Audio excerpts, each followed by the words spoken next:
je pruga u sredini.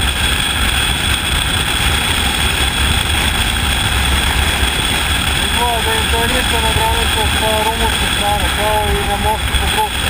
Isto je sa rumunske strane.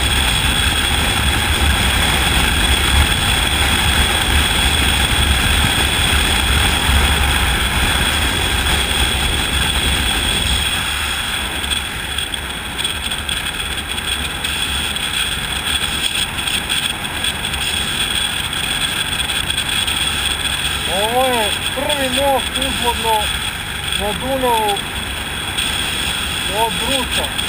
U stvari nizvodno postoje samo još dva mosta. Jedan je, da kažem, na mjestu gde se kanal od Dunava odvaja ka Konstanci. Evo ulazimo u Rumuniju, prelazim pola Dunava i ulazim u Rumuniju.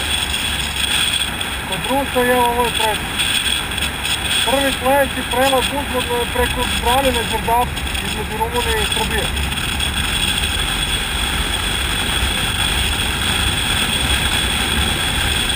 Na Đerdapu 2, a ima i na Đerdapu 1, na tom sjeveru.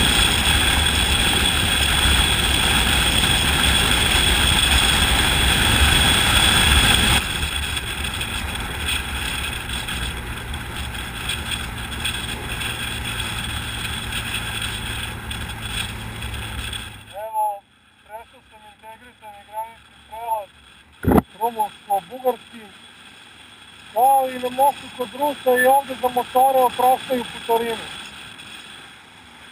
Lepo. Do Krajove ima jedva nekih 85 km. Koliko znači ovaj most?